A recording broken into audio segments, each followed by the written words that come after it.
Are we starting to see a top in the housing market, a peak in home prices? Should you buy now? Should you wait?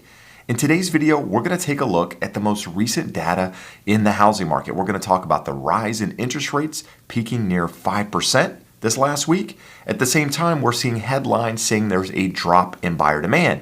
So what does all of this mean for the real estate market as we move into the spring? Is it going to be easier to buy a house? With all of these changes happening, should you even buy a house? Should you wait for lower home prices? That's what we're going to talk about in today's video. As I've mentioned before, I do believe some changes are on the way. And I do believe those changes are going to impact the housing market and how you approach it, but it might not be what you think. So stay tuned as we dive into that data to help you become a better buyer, a better seller in today's real estate market. My name is Jeb Smith. I'm a real estate broker here in Southern California.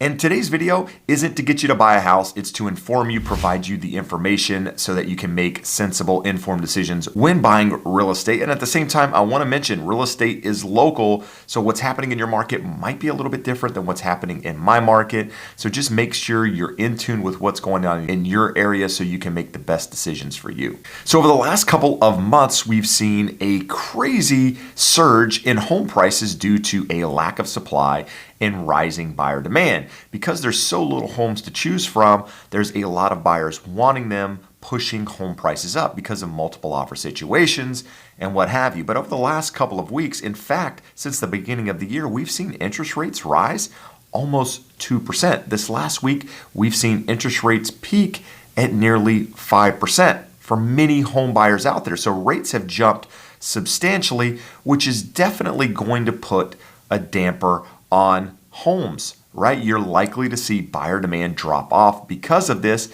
And in theory, you're going to see some supply build. Now, how much supply is actually going to build is going to be the question. If you see supply rise substantially, you're likely to see a huge slowdown in the housing market where you're not seeing appreciation, you're seeing more flattening across the board. But if you see supply build slowly because, sellers out there reconsider whether or not it's a good time to sell because interest rates have risen so much, even a flattening in the housing market requires them to pay significantly more money for that next house. If those sellers stay put and supply stays low, you're likely to see a market kind of continue to move sideways to up without any real changes in the housing market other than competition. And that's what I want to spend some time here and talk about today, because I think that is going to be one of the biggest changes in the housing market. But before we dive into that change in competition, so to speak, I want to talk about what's driving interest rates. Why are we rising so much over the last week with regards to rates? So many of you know, a couple weeks ago, the Fed came out and raised the Fed funds rate. They raised it 0.25%, which the market was expecting. And the market continued to kind of chug along after that. And since that 0.25 point rise, we've seen Jerome Powell come out and say that they need to get way more aggressive with regards to their fight of inflation by raising the Fed funds rate, more aggressively, if you will. And the market got a little bit of volatility and was playing some back and forth.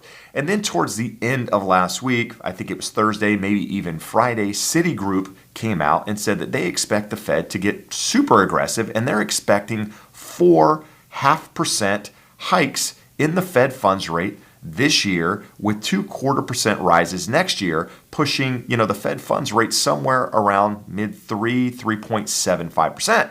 The market reacted irrationally at that time and interest rates shot up because, that would put a huge damper on the economy, likely send us into recession, which could potentially create additional issues. And so the market didn't like that. Interest rates went up significantly. And so last week we closed at the highest rates that we've seen, in over 3 years.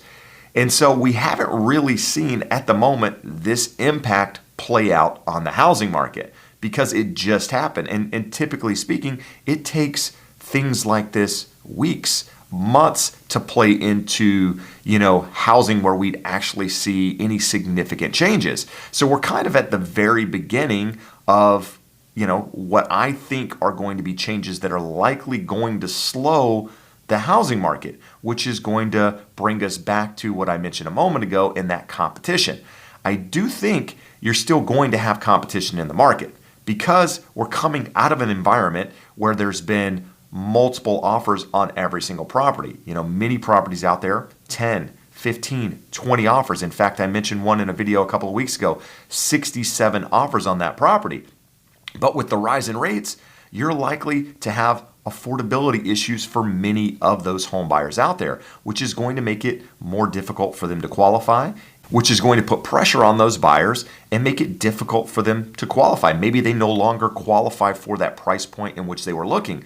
So buyer demand, it's likely to drop off. If you've watched my videos in the past, I often talk about willing and able buyer demand. There's a lot of willing buyers out there, people that want to buy property, but as interest rates rise, home prices become more expensive, the able buyer demand starts to slow down. You just don't have as many buyers that can qualify for those higher price points, and therefore competition is likely to slow to some regard. Now, if you're a buyer out there, that slowdown in competition might give you an opportunity to get into the housing market. But at the same time, there's going to be people out there that worry that, with rising rates, are home prices going to pull back? Is now a good time to buy, or should I wait?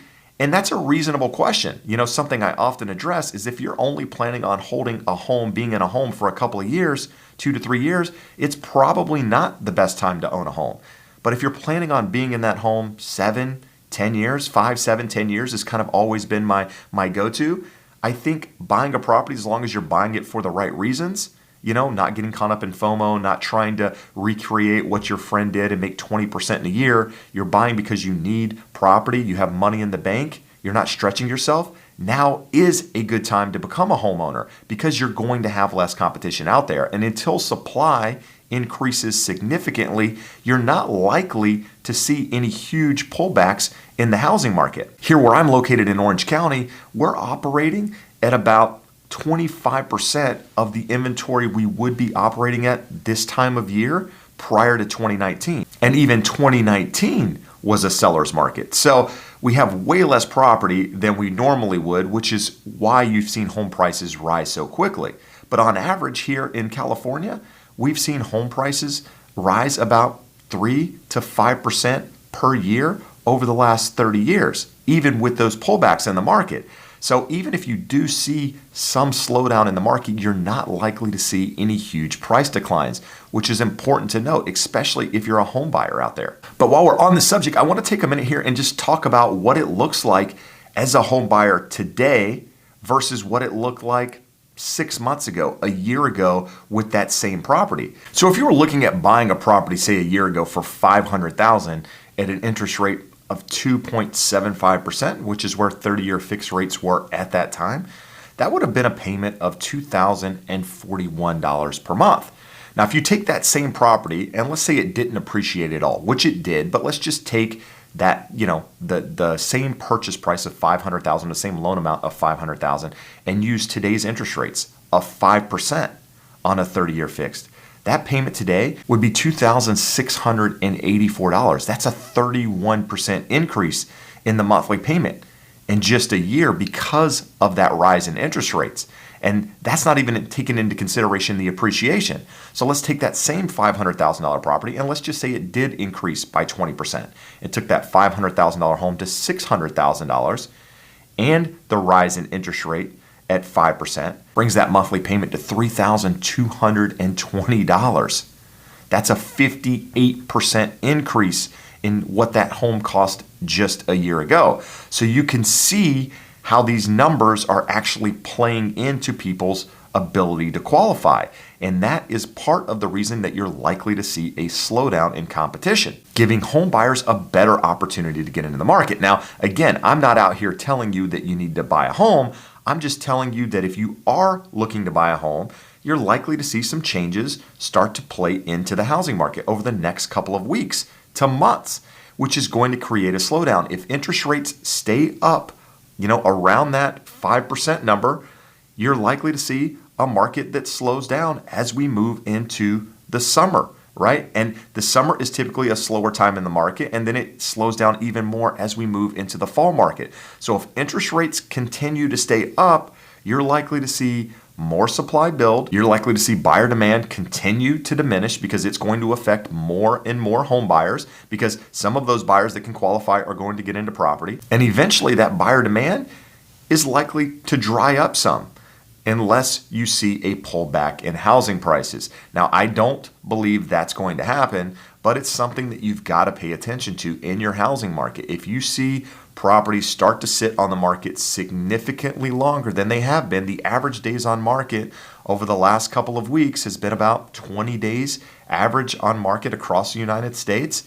So if you see those numbers start to double and you see inventory start to build, then you're likely to see the market slow down. Now, again, I'm not a believer that home prices are going to fall back significantly, but I do believe if interest rates stay high, it's likely to put a top in the housing market, at least for the short term. Now, I've said before, I don't believe interest rates can stay high for any extended period of time. I do believe at some point they will pull back.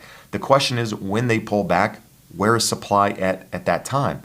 If supply stays low, the housing market probably continues to move, sideways to up like we've seen in the past. Now, if interest rates pull back, but we have a huge amount of supply, then you're not really likely to see much change in the housing market at that time. So at the moment, there's a lot going on, a lot of volatility, a lot of irrational thinking on both sides of the coin. So if you're a home buyer out there, just make sure you're making the best decision for you, not getting caught up in what your house value is worth tomorrow and focusing on whether or not you can afford the payment and being comfortable with it.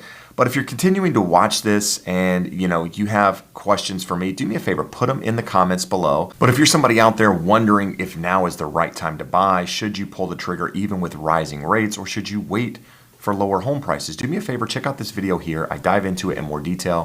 For now, I appreciate you taking the time to watch. I appreciate all the support. Hope to see you again soon. Have a great day. Bye-bye.